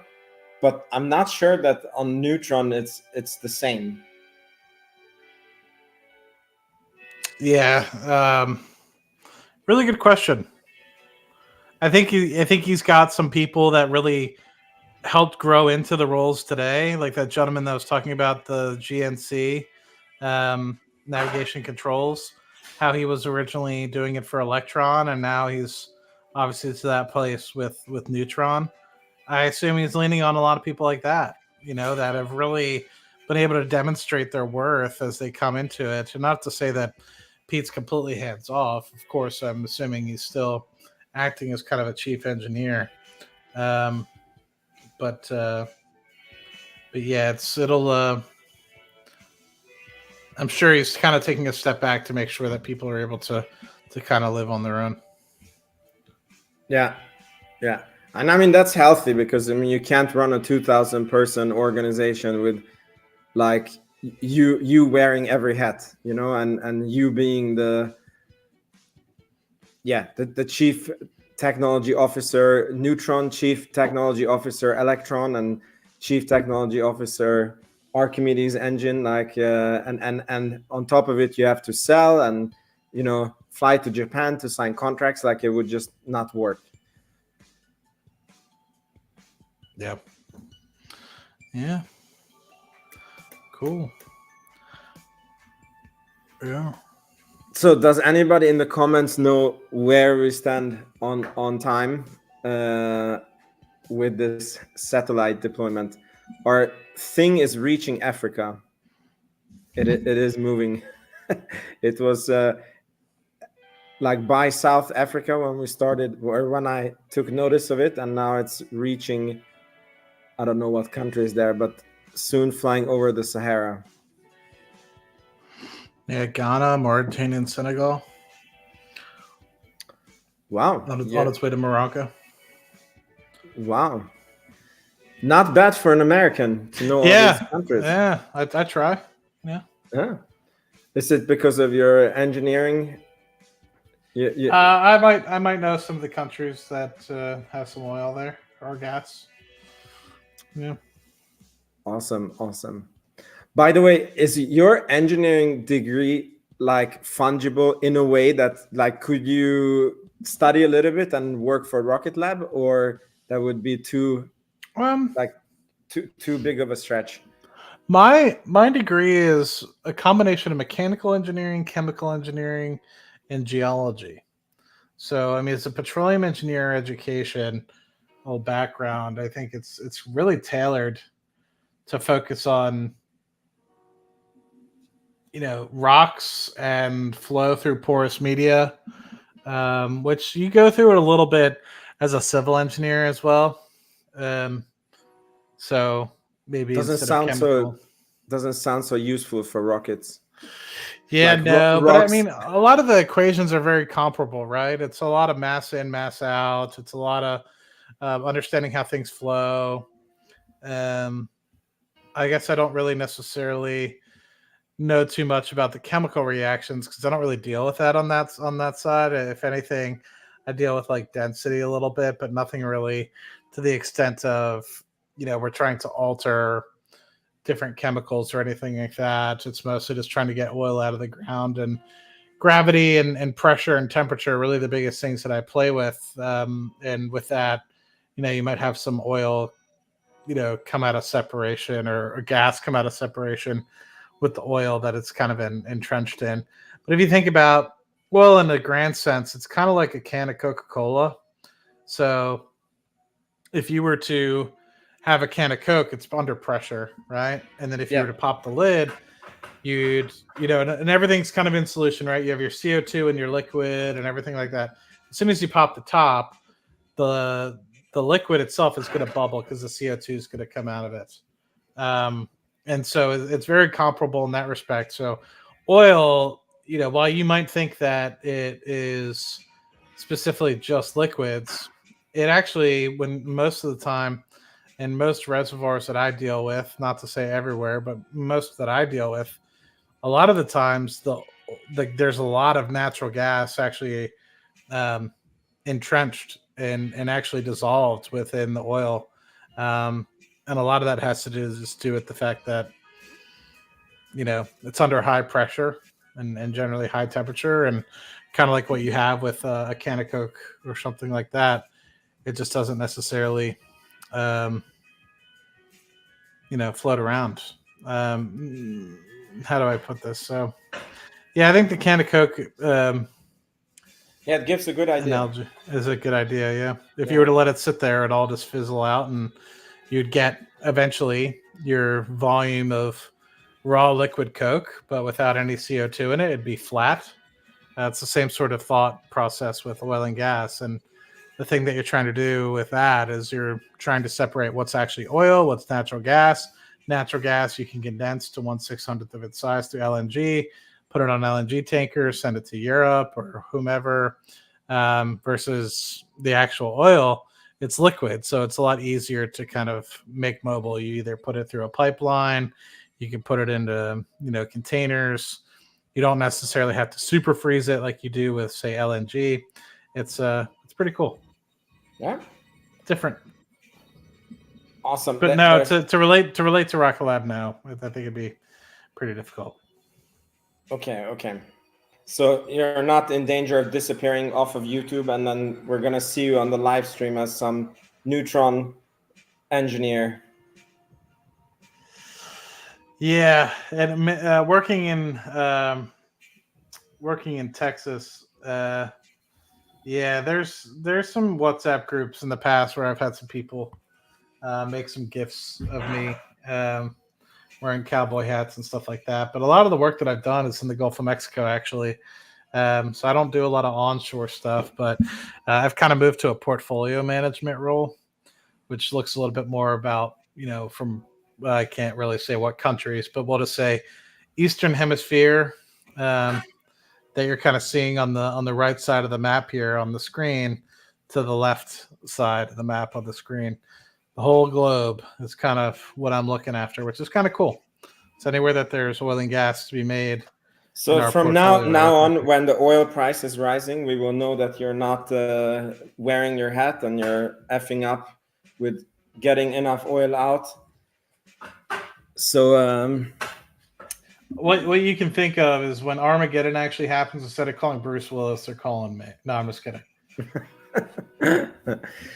So somebody asked a question, which was apparently a serious question, if you're like collecting different types of rocks.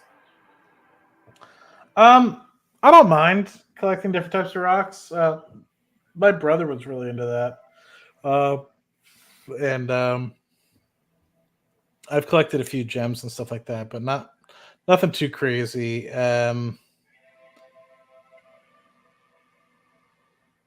Nothing too crazy with respect to the different types of rocks.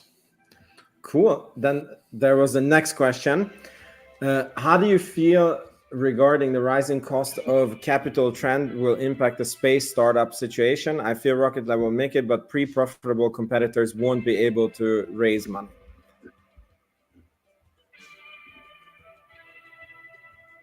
I mean, my take on this is I think that companies that have good products are still going to survive and get funding even in this capital market. And companies that go over budget and cannot reach certain timelines.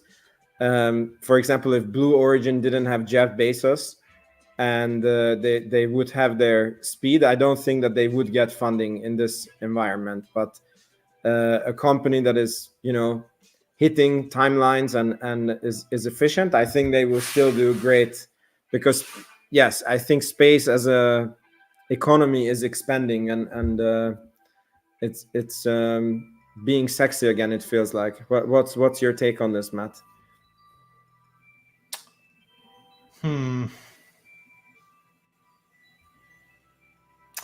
I don't think it's really the rise of cost of capital that's really going to impact these guys. I think it's just the lack of having a good vision. I think it's the lack of just the ability to execute. So I mean, I don't think like Astra maybe could have survived if they deliver on their promise and vision, right? Yeah, I mean, I don't think it's the 8% versus 6% on the cost of your capital that's really causing the problem here. it might be the lack of ability to get the loan in general might be, but I think a lot of what I'm observing is people really just trying to grow as fast as they can and not necessarily consider the fact that they'll eventually have to turn some sort of profit. So I've seen a lot of companies go through this, hey, we're growing so fast, we're trying to run before we can walk, etc. And I've seen a lot of companies shrink to the point where they've had to go anemic in terms of growth, get cost cuts into and cost spending into favorable rates or trends, and then slowly start to ramp up growth again. Velo 3D is a perfect example of this. Astra was an example of this. I've just seen that all too often where you have all these people that were sitting fat, dumb, and happy. Next thing you know, here they are 2 years later, running out of capital. So anyway, just I don't necessarily think it's strictly the cost of capital. I think it's just the capital inefficiency that a lot of these companies have. And I think, honestly, that's where Rocket Lab has excelled really well. Yeah. Yeah, I mean, it's very interesting, as you said. Like, if we look at Virgin Galactic, they are the ones who went bankrupt, right?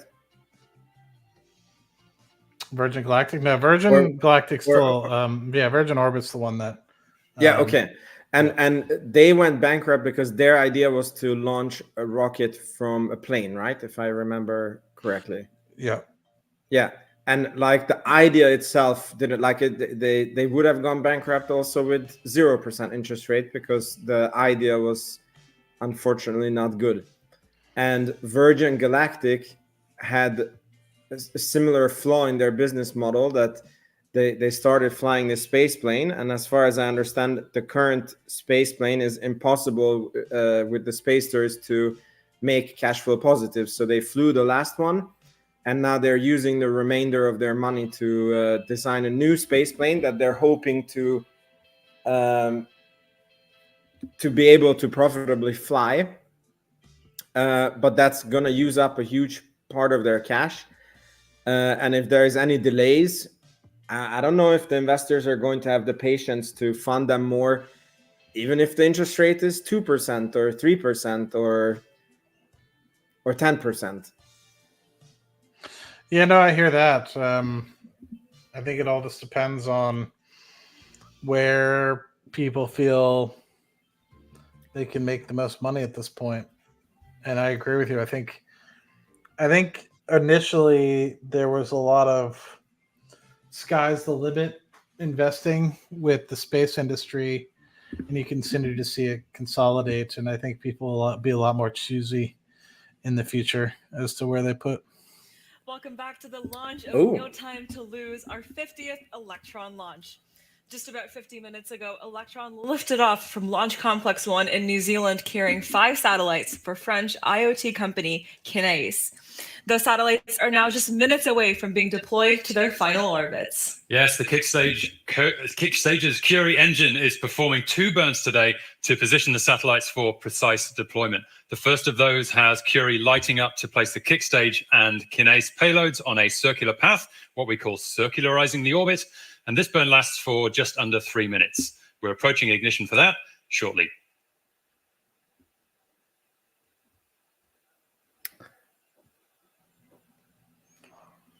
So in a few minutes, it's going to be deployed. And unfortunately, with the space industry, it can go wrong until the last minute. We had Firefly Alpha. Curie ignition confirmed. And those guys had a launch failure. You heard it right there, a successful Curie ignition. This Curie burn will last about 2.5 minutes, rounding out our orbit from its current 650-kilometer apogee. We only have a few more milestones to go in our 50th launch. Curie shutdown comes next, followed by a second ignition to make a slight adjustment specific to our customer, and then finally 3 separate deployment sequences for the Kinéis payloads. They'll be about 45 seconds apart, starting with the forward boost satellite. This launch has been tailored specifically to meet Kineis's mission requirements, giving them greater control over the launch schedule, orbit, and deployment parameters than would be possible on a larger rideshare mission. Those tailored mission parameters for this launch include an instantaneous launch window and the special Curie burns that Prachi mentioned before. After this first burn to circularize the kick stage's orbit, Curie will ignite again for 8 seconds to set a specific argument of perigee, enabling Kineis to deploy 5 satellites to a precise orbit as needed. Without getting into the nitty-gritty of orbital mechanics too much, the argument of perigee determines where on the globe the orbit is highest and where it is lowest. A little bit more complicated than that, but that's why we have an expert team here guiding the mission.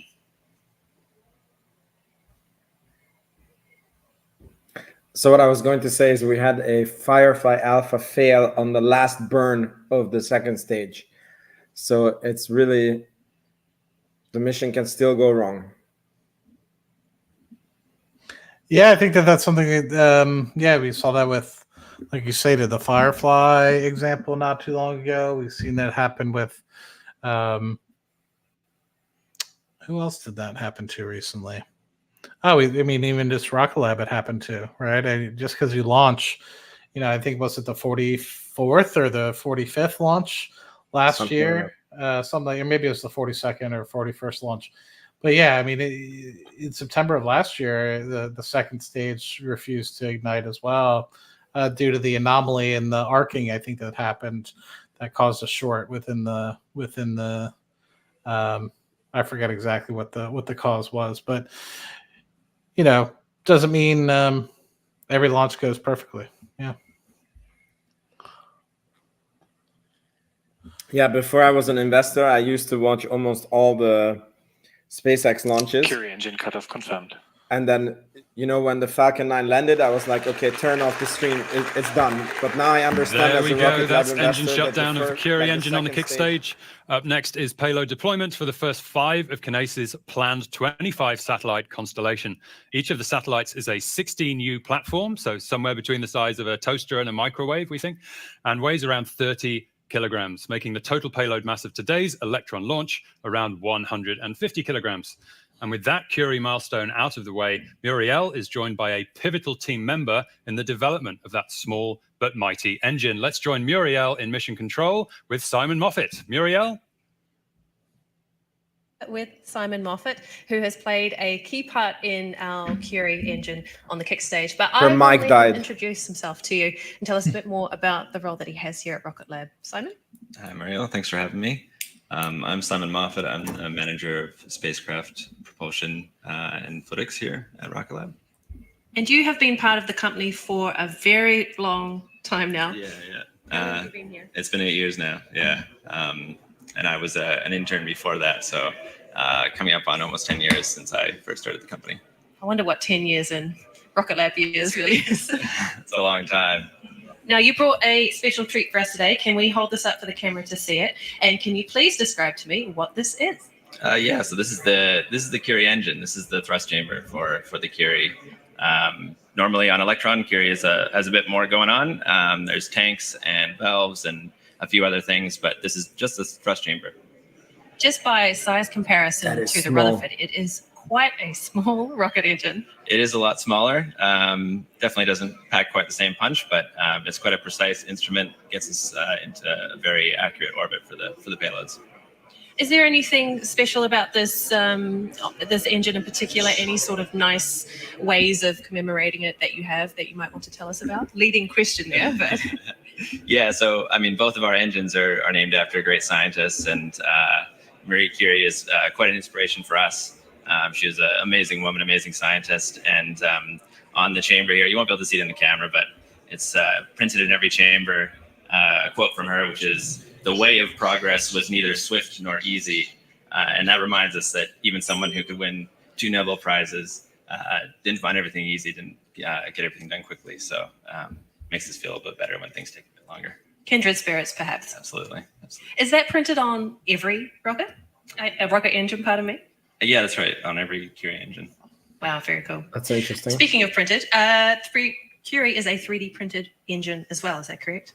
Yeah, both Rutherford and Curie are 3D printed. Makes it a lot easier to make the complicated geometry of the chamber. Can you describe which parts are 3D printed for me without giving our secrets away, of course? Yeah, absolutely. So the thrust chamber and nozzle are, and then some of the pieces in here are as well. Very nice. Now, Simon, congratulations on launch day, of course, launch 50 for you today. How did that feel, watching that from outside of mission control? It felt amazing. It's a little bit different than Flight 1. I think in Flight 1 we had a lot less visuals on what was going on, a lot less idea of what was going to happen. And definitely we have a lot better understanding of kind of how things are supposed to go. And obviously we're, seeing things happen the way they should. Now, you touched on it a little bit beforehand, but you've been here since you were an intern, and you've played a pivotal role in helping to develop not only Electron, but Curie itself. What other projects have you moved on to? How else have you grown during your time at the company? Yeah, I've been really fortunate actually to get to do all kinds of different things at Rocket Lab. I even at one point did a secondment to the avionics team and worked on the flight termination system. But more recently, moving from the Curie engine and Electron, it's a very obvious progression into our space systems team and the propulsion products for our spacecraft.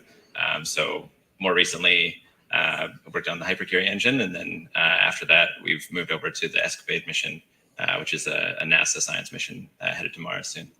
Amazing stuff. Can you describe to me a bit about what the Hypercurie is for those who don't know? So the Hypercurie is kind of the upsized version of Curie, hence the hyper in the name. It's a hypergolic electrically pumped engine, very high performance. It's what got us, got the capstone payload around the moon. And so, it was a long development program, very hard slog for many people, getting through that. Many new things developed that just haven't really been done before, especially not flown in space. So it was a really rewarding program to work on, and very cool engine to have developed. Did you ever think you were going to help develop a rocket engine that would go to the moon for NASA? Well, absolutely not. But I feel so fortunate that I've been able to. Wonderful. Now, you talked a little bit about Escapade as well. Can you describe the work that you're doing with that program? Yeah, so the team was working on the propulsion system for the Escapade spacecraft. So there's actually two spacecraft, so we have to build two propulsion systems. It's a little bit of a new type of system for us. I won't go into any of the specific details, but it's been a very interesting challenge, and we're very excited to see that lift off when it does. There's going to be an exciting mission when it does launch, right? Absolutely, very exciting. Now, are we recruiting for anybody to join you to get Escapade to Mars or any of the other missions that we're working on? I appreciate you asking. Yes, we have several open roles right now in the propulsion team on space systems and the rest of space systems, looking for senior engineers and team lead, both in chemical propulsion and in electric propulsion. Please take a look at the website. And now, folks, you know who to ask for an interview. So thank you so much, Simon, for joining me. Really appreciate your time. Thank you very much, Marielle.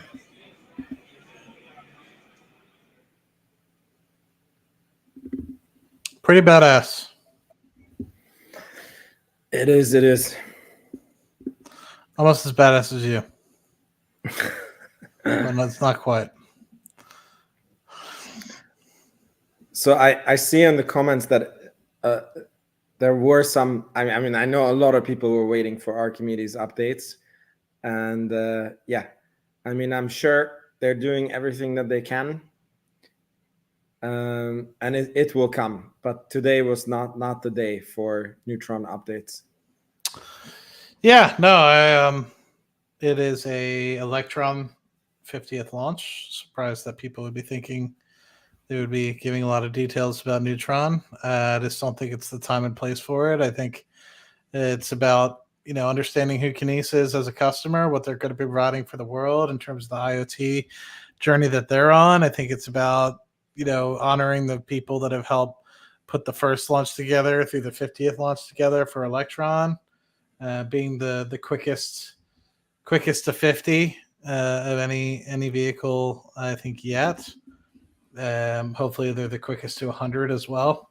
So we'll see. We'll have to keep our eyes peeled for that. But I think it's done relatively well in I think Rocket Lab deserves to celebrate the Electron. Yeah. And those of you who are interested, the stock price is down 4 cents. I believe we started at 4.91 and now we're at 4.87. So we are down 4 cents on a so far successful launch, which is what we're used to. For some reason, Rocket Lab goes down on rocket launches more times than not, way more times than not. So I think they're going to deploy something or burn something. Do you see what the next milestone is? Yeah, I think they're gonna do another Curie burn. Burn too, yeah. To be able to kind of get it into the right trajectory.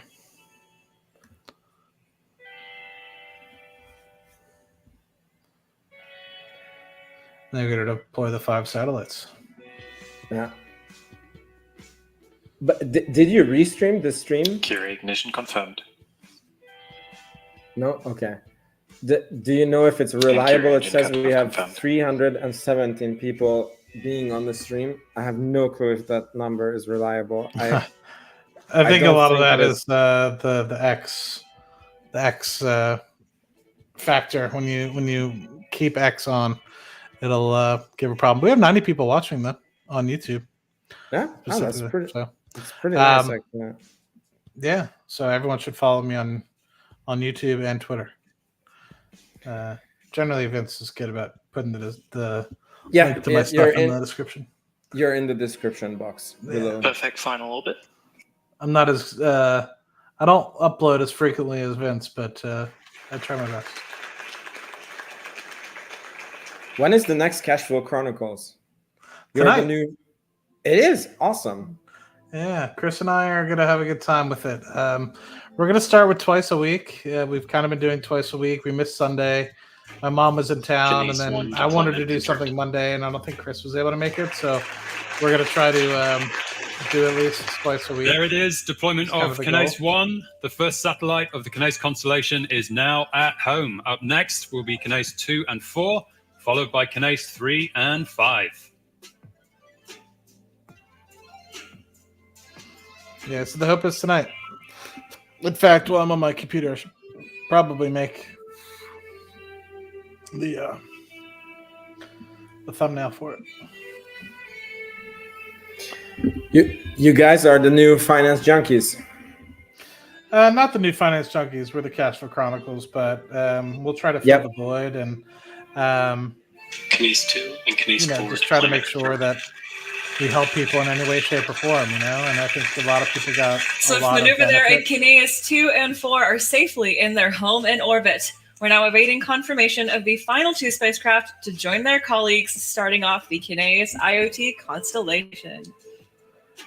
I think a lot of people got a lot of enjoyment and a lot of ability to learn. I think the problem that we're going to face with Cash Flow Chronicles is we're not so much about entertainment, like I think we're more about actually letting people learn and understand what the heck is going on. And I think that might not hit home for people. Like, deployments confirmed. I think people say they want to learn. Mission success for No Time to Lose, our 50th Electron launch. Welcome to Orbit Kinéis. Today's launch was the first of 5 dedicated launches for the team at Kinéis, so we can't wait to do it again soon. Congratulations to each and every person behind this launch and the 49 Electrons that came before it. Making space once a monumental achievement, so doing it another 50 times is faster than any other commercially developed rocket in history puts us in verified air. Now, last but not least, thank you to all of our mission partners who have flown on Electron. You have helped us to make history and create better access to space for small satellites. We are honored you chose Electron as your ride to space, and we can't wait to do it again for the next 50 launches and beyond. Now, while we're celebrating 50 launches today, we won't be pausing for long. In fact, we'll be back again soon with the next Electron on the pad. So stay tuned to our social media channels for mission updates on the next mission. But for now, we will wrap up today's broadcast and see you back here soon. Thank you for joining us. And for the 50th time, this is Rocket Lab Mission Control signing off. This is awesome. Yeah, man. Good time to be an investor in the lab, as I like to call it, in the hood. No, I'm just kidding. But yeah, I think we don't have the entertainment factor piece, and hopefully we can continue to. I think Chris and I have a good chemistry, but I think we're both very serious about trying to help people, and that banter piece is nice when you have 4 people. You don't have to concentrate as much. It's actually more of a conversation piece, but when it's just 2 of you kind of going back and forth, you're really trying to show as much and give as much education as you can. And I think a lot of people get benefit from that, but I don't think the entertainment factor is there just yet. I'm hoping that we can do better about it. Yeah, I mean, what I really enjoy is, when you get exposed to new stuff. Like I'm a very, tunnel visioned on my Palantir and Rocket Lab and a few other companies that I follow. And I really appreciate, when you guys talk about things that I don't know, like the oil and gas and a Carnival cruise and, banks and things that I normally don't follow. And I'm not going to lie, it does help when it's more when you can laugh while also learn about it. It doesn't hurt, let's put it this way, but I still listen and enjoy. Yeah, it's a good time. Yeah, cool. I think we're gonna end the stream here. Do you think they can fit in one more launch this quarter? Because there was a mysterious 5th launch that maybe happens, maybe it doesn't. I don't know, might be tough. Yeah, I think it might have gotten away from them. Yeah. So cool. Well, thank you, and thanks for everyone for being here. And all of Matt's data is in the description box below. Please make sure to follow him both on YouTube and on Twitter, and highly recommend Cashflow Chronicles. And see you hopefully on Rocket Lab Weekly. Yeah, absolutely. Hopefully. I don't think I'm doing anything, so should be there. Cool. Awesome. Cool. Thanks, brother. Ciao. Yeah, ciao. Cheers.